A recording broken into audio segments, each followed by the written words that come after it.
Hello students, welcome to the third video on electric current. In my last video, I was teaching you about the heating effect of electric current and its applications. So continuing with that, the next is the electric fuse. So the definition is safety device which prevents electric fires and damage to the electrical appliances due to excessive flow of current is called the electric fuse. अगर आप अपने घर में जहाँ पे आपका main switch होता है, जहाँ से पूरे घर को इलेक्ट्रिसिटी सप्लाई होती है, अगर आप वहां पर देखें तो वहां पर एक इलेक्ट्रिक फ्यूज होता है.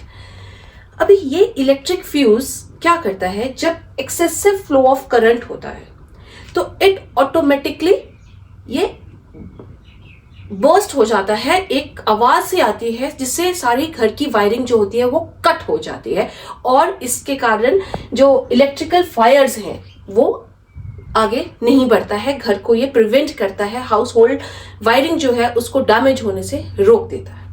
अब ये ऐसा कैसे करता है? इसमें एक टिन प्लेटेड कॉपर वायर होती है which has low melting point and higher resistance than the rest of the electrical wiring in the house. So because of these two important qualities of the wire in the electric fuse, क्या है? Tin plated copper wire and which has got low melting point and resistance greater than the rest of the wiring.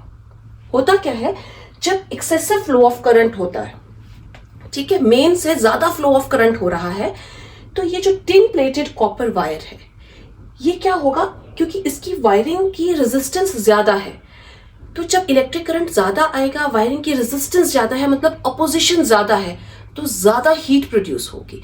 वैसे ही एक तो electric flow of current ज्यादा है तो वैसे ही heat ज्यादा हो गई. सेकेंडली बिकॉज रेजिस्टेंस ज्यादा है तब भी हीट ज्यादा हो गई and melting point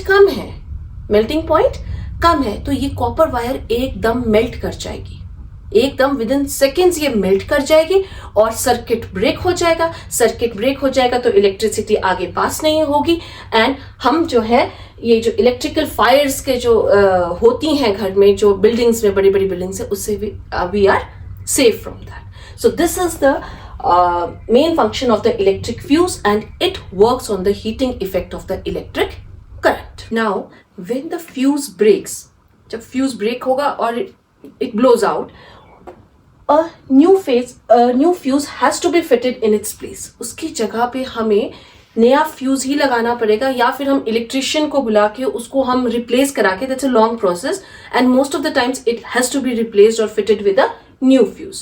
So these days these fuse has been replaced by MCBs, that is miniature circuit breaker. अब ये क्या होता है, जो मिनिएचर सर्किट ब्रेक है, इसमें क्या है कि अगर जैसे इलेक्ट्रिक लोड ज्यादा हुआ तो ये ऑटोमेटिकली ट्रिप कर जाएगा, ऑफ पोजीशन में आ जाएगा and then when the electricity is set, जो भी फॉल्ट है आपके इलेक्ट्रिक वायरिंग में, when it has been set right, वो ठीक हो जाएगा, देन तब आप इस स्विच को ऑन कर सकते हैं और आपको नए स्विच की जरूरत नहीं होती है. इसलिए इलेक्ट्रिक फ्यूजेस जो है आजकल वो MCB से रिप्लेस करते हैं. But this MCBs, this is very important, it does not work on the heating effect of electric current. It works on the magnetic effect of current, which I'll be taking the next one. What is the cause of higher flow of electric current in the circuit? अभी जो घर में मैंने आपको कहा ज़्यादा electric current flow कर जाता है और उसके कारण जो फ्यूज़ है, ठीक है, वो या MCB जो है वो ट्रिप कर जाता है और या फ्यूज़ एकदम बर्स्ट हो जाता है और हमें फिर रिपेयर कराना है, या MCB है तो आप वो जब इलेक्ट्रिक वायरिंग ठीक हो जाएगी तब आप उसको अगेन ऑन कर सकते हैं. बट ऐसे करने की ज़रूरत क्यों आती है? What is the cause of large current flow? There are two main causes. Number one is short circuit. Number second is overloading. ठीक है. First, I'll make you understand what is short circuit. अभी जो हमारे घर का house hold wiring होता है उसमें 3 मेन वायर्स होती हैं, ठीक है. One is earthing, second is live wire, third is neutral wire. This wire is mainly involved for the safety purpose. ठीक है, इसको हम नहीं करेंगे क्योंकि ये सिर्फ सेफ्टी.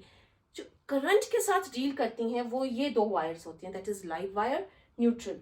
अगर आप कभी आपने ध्यान से सॉकेट को देखा हो, उसके ऊपर पास थोड़ा सा नीचे करके उसमें जो इंसुलेशन लगी होती है उसको अगर हम हटा के देखें, वो ग्रीन या येलो कलर का इंसुलेशन होगा, या फिर रेड ब्राउन का होगा, या फिर ब्लैक और ब्लू। अगर ग्रीन येलो है मीन्स अर्थ, रेड ब्राउन है तो लाइफ, ब्लैक और ब्लू होगी तो न्यूट्रल। ठीक है, ये 3 वायर्स हैं। अभी इन दोनों पे विल फोकस। अभी क्या होता है कि जो ये 3 वायर्स हैं उनमें से जो लाइव वायर और न्यूट्रल वायर है, कई बार ये आपस में टच कर जाती हैं। आपस में टच, आप बोलेंगे टच क्यों करती हैं? टच इसलिए करती हैं because of the wear and tear of. बहुत पुरानी हो जाए वायर्स, हमारे इलेक्ट्रिकल अप्लायंसेस की भी अगर हम बहुत पुरानी हो जाए वायर्स, उनको हम मेंटेन नहीं करें तो उसकी जो इंसुलेशन होती है ना, ये जो इंसुलेशन है red brown black blue green yellow, ये निकलना शुरू हो जाती है, जिसके कारण ये जो वायर्स हैं ये अंदर से दिखना शुरू हो जाती हैं और ये कई बार आपस में टच कर जाती हैं। जब ये आपस में टच करती हैं तो जो इलेक्ट्रिक करंट का फ्लो है ये डबल हो जाता है। ठीक है, which causes the fire or which starts the fire, and this starting or causing of fire is called as short circuit. So basically touching of live and neutral wire, and ये touching क्यों होता है? Because of wear and tear, maintenance पे ध्यान नहीं दें तो ये टच कर जाती हैं, इलेक्ट्रिकल फ्लो ज्यादा हो जाता है और फायर जो है दैट में set up. Second is overloading. अभी क्या करते हैं हम लोग, एक ही सॉकेट पे because of these 2 pin plug 3 pin plug बहुत सारे अप्लायंसेस लगा देते हैं। जब हम बहुत सारे अप्लायंसेस एक ही सॉकेट पे लगा देते हैं तो उस सॉकेट की उतनी ही पावर है पर बहुत ज्यादा पावर खींचना शुरू हो जाती है, बहुत ज्यादा इलेक्ट्रिक करंट वो लेना स्टार्ट हो जाती है फ्रॉम द मेन्स, जिसके कारण इलेक्ट्रिक करंट ज्यादा हो जाएगा। जब वो ज्यादा फ्लो हो जाएगा इलेक्ट्रिक करंट का, उतनी ही ज्यादा हीट प्रोड्यूस होगी, विच causes overloading and results in fire. So 2 main causes of large current flow are short circuit and overloading. Before buying any electrical item, we should look for an ISI mark. ISI stands for Indian Standards Institution. ठीक है, अभी हम क्यों देखें इस mark के लिए? Because it ensures this mark on any appliance ensures that it is safe and energy efficient. Energy efficient मतलब जितनी भी इलेक्ट्रिसिटी ये कंज्यूम कर रहा है उतना ही ये आपको पावर देगा, या उससे जितनी कंज्यूम कर रहा है उससे कहीं ज्यादा पावर देगा। So it is energy efficient, it is not taking extra load. Like electric bulbs जो होते हैं, जो वार्म लाइट्स वाले बल्ब होते हैं, मैंने आपको बताया था they have been replaced by this CFLs, because CFLs दो जब हम शुरू में बाय करेंगे आपको लगेगा कि वो महंगे होते हैं then the normal bulbs, but उनका जो रनिंग कॉस्ट होता है that is much much cheaper. Even उसकी जो लाइफ है दैट इज वो ज्यादा होती है। सो ये सारा कौन इंश्योर करता है? This ISI mark. So whenever you go and buy any of the electrical appliance, it's very important that you look for this mark.